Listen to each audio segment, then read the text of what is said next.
Bem, gente, estamos aí junto de novo. Tivemos notícias, tivemos novidades e tivemos preocupações e por isso eu estou voltando aqui para a gente conversar. Temos aqui a perguntinha básica. Pico já passou? O que é o pico? Sobre qual interpretação? Já está ok para a gente voltar para as aulas? Qual a situação? As crianças não vão mais se contaminar? Nossos filhos não vão mais se contaminar? Vamos discutir sobre isso. Temos essa situação no dia 23 de maio de 2020. É a pergunta que a pessoa está fazendo aqui. Lockdown para quem? É. No centro comercial de Belém, que ficou movimentado no fim do lockdown.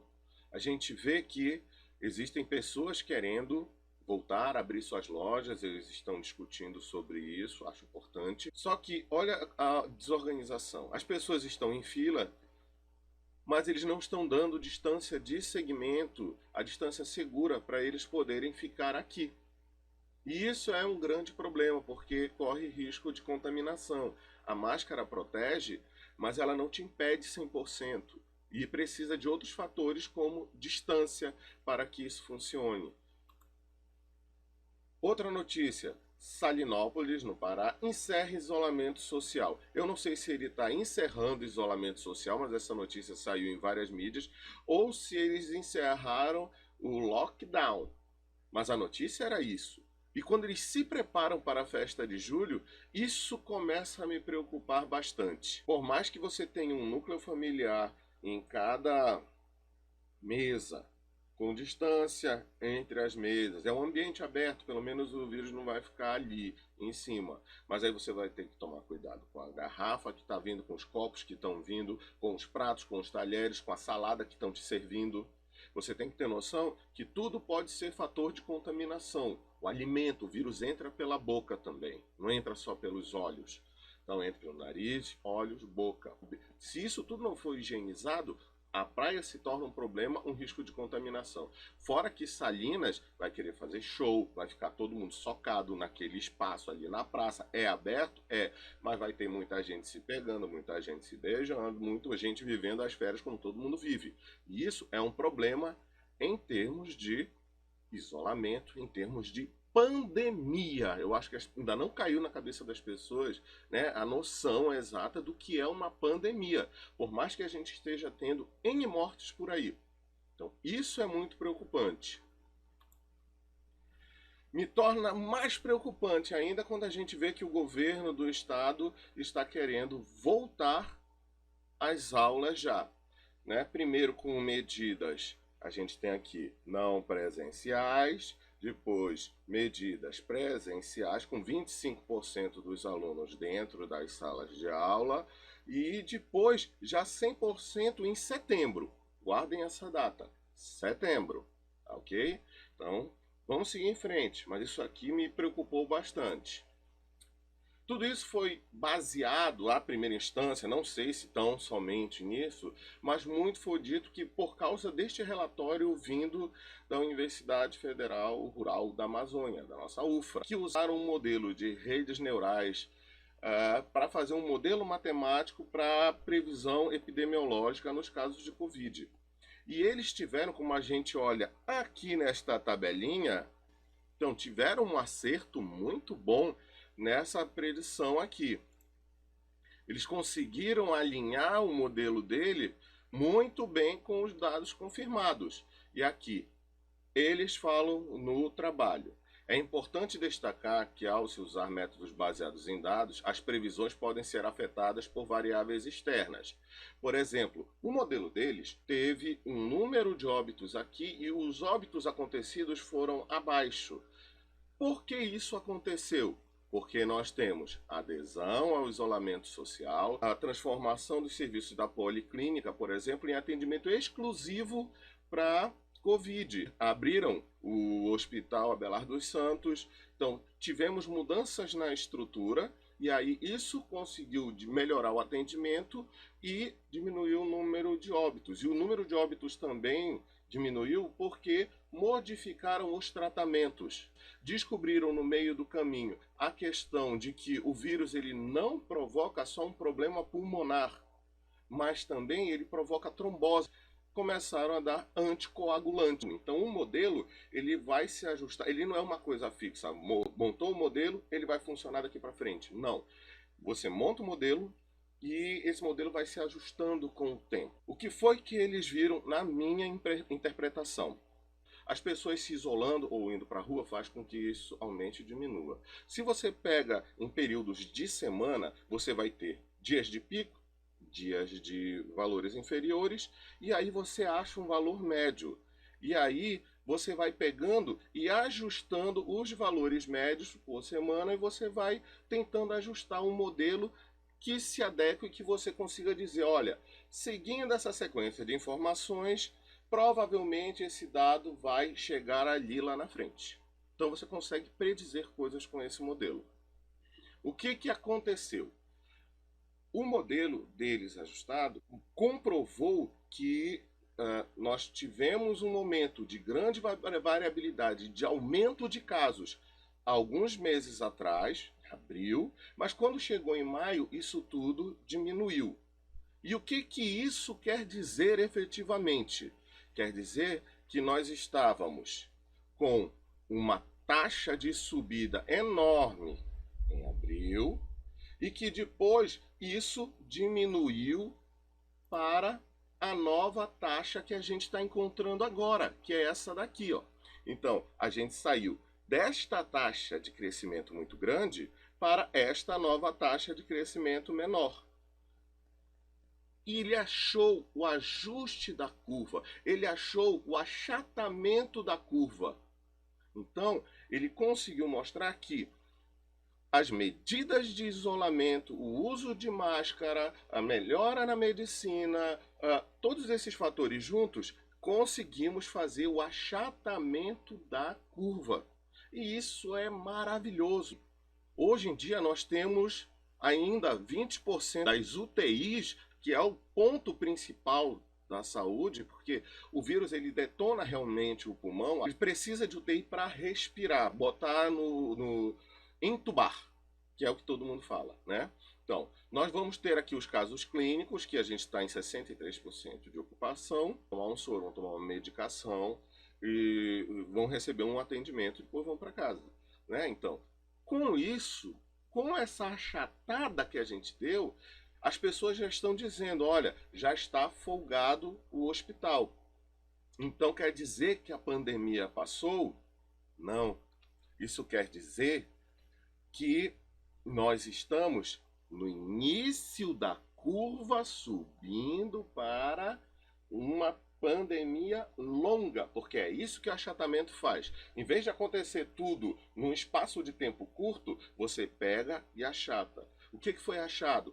Essa tendência no crescimento da curva. Então a curva ela vem crescendo, mas ela vem devagar porque nós isolamos. Mas nós estamos no início da pandemia. Por que nós estamos no início da curva? Por que nós estamos no início da pandemia? A gente pega e olha os dados que nós temos. Esses são os dados da CESPA. Nós temos na região metropolitana de Belém, que é Belém, Ananindeua, Benevides, Castanhal, Marituba, Santa Bárbara e Santa Isabel, 14 mil pessoas com casos confirmados. O que é isso? 14 mil pessoas, para a população da região metropolitana de Belém, representam apenas 0,56%. E isso não significa que nenhum por cento da população se contaminou. Mas todo mundo sabe que não são só 13 mil, 14 mil pessoas que estão doentes, porque você está vendo pessoas doentes em todo lado. Todo mundo perdendo o olfato, sentindo febre, perdendo paladar, com todas as características, e é muita gente. E aí você começa a desconfiar desses números. Mas é porque esses aí são só os confirmados. Esses são aqueles que precisaram ser internados. E aí, por isso, eles receberam o teste. O resto da população não testou. E isso daí representa quanto no nosso universo? Daquele outro modelo que eu fiz, a gente tinha outras informações e naquele outro modelo a gente tinha 444 mil infectados. Então, isso representa para a população do estado do Pará cerca de 5,2% da população. Então, naquele outro modelo que eu usei, que usava outras informações, a gente consegue ter um número total de infectados e não só dos confirmados. Mas aí, se eu tenho 5,2% da população e eu estou vendo que os confirmados ali são apenas 0,56, então quer dizer que isso está acontecendo 10 vezes mais. E se eu tenho 10 vezes mais, a gente sai de 13, 14 mil para 139, 140 mil infectados, que é o equivalente a 10 vezes mais, que seria 5,6% da população. E 5,6% da população é início de pandemia. E aí você me pergunta, como é que tu sabes que tu estás certo? Aí eu vou pegar pela essa notícia que saiu ontem, né, que a contaminação pelo Covid em Macapá pode ser até 13 vezes maior e ter atingido 10% da população. Se você olhar os dados que a CESPA de lá está dando, que a Secretaria de Saúde de lá está dando, ela também vai dar só os casos que foram testados. E é um valor muito menor do que isso.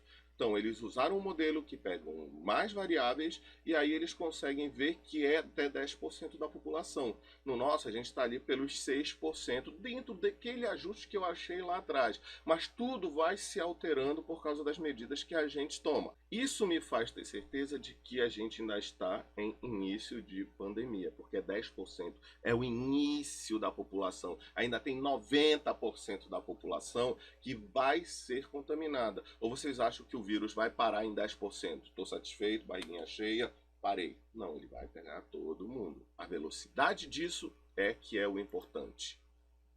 O Japão, que tem uma tradição de andar com máscara, de se cuidar, porque naquela região sempre eles têm essas epidemias, né? Em 27/4, eles já estavam na segunda onda de contágio. Segunda onda de contágio. Né? Então, o que eles fizeram? O Japão não estava querendo fechar por causa das Olimpíadas. Estava achando que ia passar rápido. Então, o que aconteceu? Todo mundo começou a ver a questão do vírus, todo mundo começou a usar máscara, mas não foi o suficiente, começaram a ter várias ondas. Então eles pegaram e fizeram um novo modelo usando mais informações. Quais informações? Olha aí. População total, que é o quanto que pode ser contaminado, número de casos confirmados, número de casos diários, quem são os grupos de risco, obeso, hipertenso, diabético, pessoas com problemas respiratórios, pessoas com deficiência de imunidade, total de pessoas que podem ser expostas ao vírus, que podem transmitir, que é quando a pessoa está assintomático, quer seja no início da doença ou quer seja no final da doença. Às vezes ele ainda está com resquícios do vírus, ainda está transmitindo no final, e no início ele está começando a criar uma carga viral no corpo. Né? Então, eles pegaram várias informações para fazer um modelo. Se eles não tivessem feito nada, só com o cuidado que eles tomam, o pico deles seria 10 de agosto, com 230 mil casos. Para o Japão, que é uma população muito grande. 230 mil casos. Mas aí eles tomaram medidas de distanciamento e outras coisas. E aí, reparem que achatou a curva. Eles saíram de agosto para setembro e saiu de 230 mil para 150 mil casos no período do pico. Mas reparem os valores, 230 mil, 150 mil. Não é 18, é porque é um número grande. Então eles pegaram várias informações e fizeram um modelo. Esse aqui é a história do modelo que eu fiz da vez passada, que pega a população do Pará como um todo, duração do vírus no corpo, índice de transmissão do vírus, que é aquela história do vírus passar para uma, duas ou três pessoas, né? A taxa de mortalidade e de recuperação de pessoas e a chance de você pegar. Esse é um modelo chamado CIR, que vai mexer com os suscetíveis, que é a população, os infectados e os recuperados. Dentro deste modelo, com aqueles dados que eu mostrei para vocês, então, dia 15/6 seria o pico, mas não vai mais ser, por quê? Porque fizemos medidas de isolamento. Neste modelo aqui, no dia do pico, nós íamos ter 3,5 milhões de pessoas infectadas e apenas 2,4 milhões de pessoas recuperados. Né? Reparem que o número de contaminados ia ser muito maior do que o recuperado. Nesta situação, onde vai ter um monte de gente no hospital de uma vez só, porque 70% da população vai estar em contato com o vírus, quer ser já tenha pego ou que está tendo pego, mas a maior parte vai estar pegando o vírus naquele momento, né? Isso vai gerar cerca de 66 mil óbitos. É muita gente pegando o vírus de uma vez só. Por isso que as medidas que foram tomadas fizeram o quê? Pegaram essa curva que estava muito íngreme e achataram. E a pesquisa da UFRA achou esse modelo de achatamento excelente. Por quê?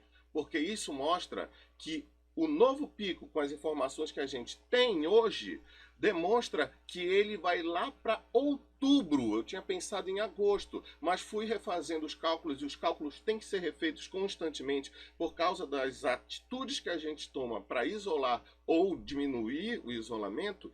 E aí, com as medidas de isolamento atuais, nós temos o pico para dezembro, final de dezembro. E neste pico de final de dezembro, olhem bem, nós vamos ter 1,3 milhões de contaminados. Nós saímos de 3 milhões e meio de contaminados para 1,3 milhões de contaminados neste período. Tá? Olha o número de recuperados. O número de recuperados são 3 milhões e meio, que no caso iriam ser os 3 milhões e meio que iriam estar em 15 de junho se contaminando. Mas o que aconteceu? Nós esticamos o tempo. As pessoas elas vão se contaminando devagar. E é este que é o objetivo do chata, para que menos pessoas se contaminem por vez. Neste modelo, a gente teria no pico simplesmente 20 mil óbitos. E hoje nós já passamos de 2 mil. Mas nós temos que ver, nós temos em maio. Final de maio. Nós íamos ter maio, junho, julho, agosto, setembro, outubro. Nós íamos pegar e estender toda a questão do vírus. Você tem que entender muito bem que o vírus mata. Infelizmente, ele afeta principalmente idosos, mas ele pega obesos, pega diabéticos, vai nos hipertensos e vai todos nos grupos de risco, que são aqueles que têm as comorbidades. Infelizmente, existe uma taxa de mortalidade que quer a gente faça alguma coisa ou não, ele vai matar. Mas não é este o problema. O problema é que a gente precisa manter a visão sempre na estrutura hospitalar que nós temos. Neste modelo, a gente ia precisar de 30 mil internamentos. Mas desses 30 mil internamentos, só em torno de 10% é que precisariam de UTIs, que chega a ser mais ou menos 3 mil UTIs. Aí você me diz, pronto, ferrou. Não temos 3 mil UTIs. Só que o erro e o problema deste modelo é que ele assume que a população é uma só. 8 milhões de habitantes. Ele não considera que nós vamos ter uma parte da população aqui, a outra ali, a outra acolá. Ou seja, que nós vamos ter uma dispersão de casos por um desenvolvimento do vírus em locais diferentes, de formas diferentes. Isso vai depender de diversos fatores. Por exemplo, a região metropolitana de Belém e as cidades próximas acabam agrupando um grande número de doentes. Mora todo mundo muito junto, muito apertado e as pessoas vão se contaminando. Em outros lugares eles vão ter desenvolvimento diferente, mas isso está relacionado com a gestão municipal, se eles vão manter o isolamento ou se eles vão liberar. Se as pessoas vão usar máscara, as pessoas não querem ficar dentro de casa, querem ficar na rua, acham que não tem o vírus porque não está vendo. Né? E outros fatores populacionais diversos. Mas então, cada caso vai ser um caso. E cada caso vai ter um desenvolvimento do vírus diferente, como eu falei. Então, esses 3 mil leitos, eles vão precisar. Um tempo vai ser dentro da capital, uma parte vai ser dentro da capital, que vai ser em outubro. Porém, em municípios menores, parte da população que vai chegar no pico, eles vão chegar em dezembro. Assim como em municípios onde as pessoas não tiveram isolamento, não fizeram restrições, eles vão precisar das UTIs antes. Então, o modelo ele não consegue ter essa visão toda amplificada, mas a gente tem que entender que se a gente achatar, a gente consegue manter as nossas UTIs disponíveis, vai ter a segurança de pelo menos ter a infraestrutura para caso você precise, você tenha esta infraestrutura hospitalar. Como nós conseguimos diminuir a curva? Isolamento social, fechamento das escolas, essencial. Fechamento de estabelecimentos não essenciais, que é um problema a longo prazo, mas que a gente vai discutir isso. Medidas de distanciamento como um todo, porque não é só eu botar a máscara, eu me isolar em casa, mas quando eu estiver na rua, eu tenho que estar dando distância. Medidas de higiene pessoal, como passar o álcool em gel quando você pegar em coisas, lavar a mão constantemente, e o próprio lockdown, que conseguiu segurar a população e a gente está vendo a curva de contaminação caindo mais, achatando mais. Mas não tem como ficar em lockdown por muito tempo. Como conseguimos diminuir a curva de óbitos?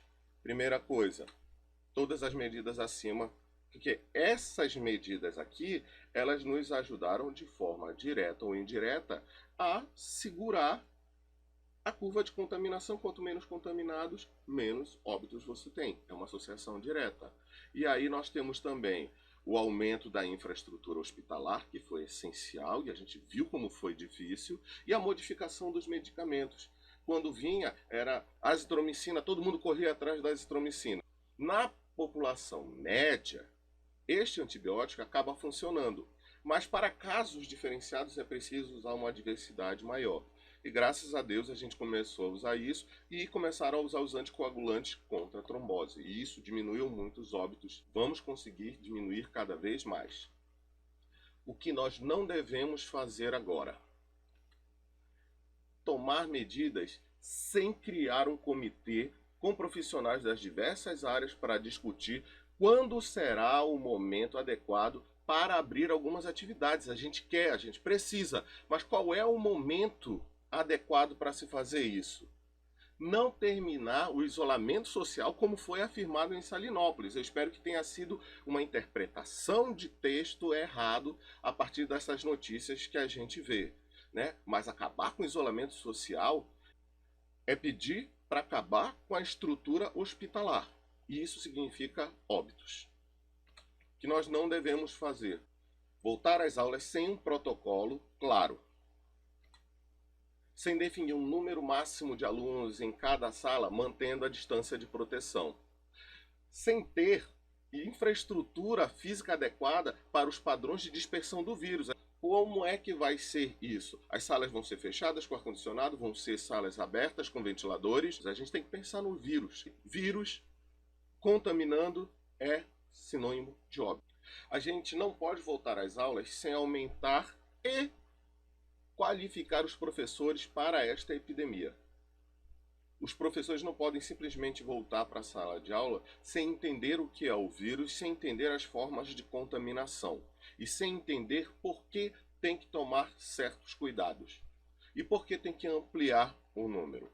Porque o Conselho de Educação, ele chega e quer começar a partir de junho até atividades não presenciais, e agosto ele quer botar um quarto dos alunos dentro de sala de aula. E é esse que é o problema. O que é 25% dos alunos em sala de aula? Quer dizer que eu vou pegar 25% e 75% vão ter atividades online? Não está claro isso. Quer dizer que eu vou pegar 25% dos alunos numa sala, aí o professor vai dar aula para essa turma, depois para os outros 25, depois para os outros 25, depois para os outros 25. Aí a carga horária de um professor é multiplicada por 4. Se o professor hoje dá 200 horas em sala de aula, ele vai ter que dar 2, 4, 6, 800 horas em sala de aula? Nada disso está claro. Mas se for fazer isso, precisa se colocar mais professores. E outra coisa, as atividades presenciais começam em agosto.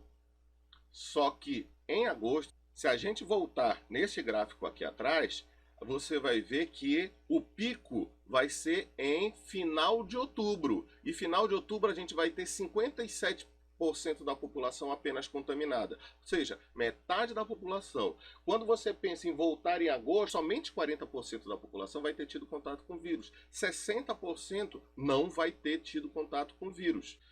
E é aí que a gente tem que pensar. Em setembro, querem colocar 100% dos alunos em sala de aula. Na mesma estrutura de sala de aula, imagine que é uma sala de 5 por 10. Se eu tenho 5 metros aqui na sala, eu vou ter um aluno, 1 metro, um aluno, 1 metro, um aluno, 1 metro. Eu vou ter pelo menos 3 fileiras só de alunos para dar distância em 1 metro. E se eu for botar 1 metro para trás de cada aluno, no máximo eu vou ter, dentro dessa sala, para dar distanciamento, entre 10 e 15 alunos. Entre 10 e 15 alunos. Como é que eu vou colocar 30, 40 alunos dentro da mesma sala com o mesmo espaço? O vírus não diminuiu a sua capacidade de infecção, né? E o próprio Sintep, que é o Sindicato dos Trabalhadores da Educação Pública no Pará, já fala que considera precoce a afirmação de que há queda de contaminação, visto que existe extrema subnotificação, além do que muito desse equilíbrio no número de casos tem a ver com as políticas de isolamento social. Concordo com ele, vocês viram que nós analisamos ali. O isolamento social corretamente adotado pelo governo estadual, mas que não são ainda suficientes para afirmar que entramos ou entraremos num período de controle de infecção. Toda vez que você abre, você tem pico. E é isso que a gente tem observado. E isso é muito perigoso neste momento. Principalmente quando você olha a determinação que vem do Estado. Vou pegar para setembro. Se lembra que em outubro a gente vai ter mais da metade da população contaminada, mas a outra metade não está ainda contaminada. Querem colocar uma carga horária de 7,5 horas aulas por dia. Dessas 7,5 carga hora aula por dia, 2 horas e meia serão de metodologias não presenciais. Ou seja, vamos ter 5 horas diárias dos alunos dentro de sala de aula e eles querem 100% dos alunos em sala de aula, naquela salinha de 5 por 10. 30, 40 alunos ali, todos de máscara, beleza? Só que para ficar, a recomendação é que a máscara seja trocada a cada 2 horas. Então, o Estado vai dar 3 máscaras por dia, porque ainda tem o tempo do transporte. O aluno sai de casa, pega o transporte, vai para lá para a escola. De lá da escola ele vai ficar 5 horas assistindo aula e ele vai precisar trocar de máscara aqui. Precisa ter álcool gel quando ele vai no banheiro, ele precisa merendar. A merenda, se não tiver bem higienizado, prato, talher, e os locais onde as pessoas vão comer, e se os alunos não tiverem instruídos para um protocolo de higiene e num distanciamento no momento da merenda, é ponto de contaminação certíssimo. O vírus não passa a ser menos contagioso e a gente tem que estar claro disso. As medidas de proteção, elas funcionam com isolamento e distanciamento. O vírus continua sendo altamente contagioso. A máscara, seguindo o distanciamento social, quando as duas pessoas estão usando máscara, o risco de contaminação, de contágio, é de 1,5%. Porém, quando a gente vê que em 2018, não são dados de 2019, 2018 nós tínhamos 238 mil alunos no estado, entre ensino médio e fundamental, 1,5% são 3.500 que podem se contaminar. Se essa criança se contamina, sabe o que vai acontecer? Contaminação vertical. O que é contaminação vertical? É que essa criança ela vai para o seio do seu lar contaminada e aí ela vai passar para o pai, vai passar para o tio, vai passar para o avô.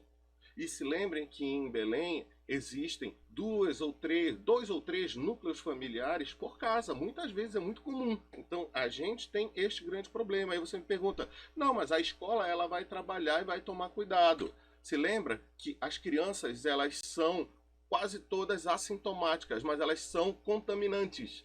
A criança, ela tem o vírus e ela se contamina. E criança passa a mão no olho, criança passa a mão na boca, criança abraça um amiguinho, criança tem esse comportamento. Ah, não, mas no protocolo diz que eu vou medir a temperatura. Que ótimo, tu vai medir a temperatura numa criança que é assintomática? De que adianta esse aparelho se a criança é assintomática? Ela não vai estar com febre, mas ela vai estar contaminando.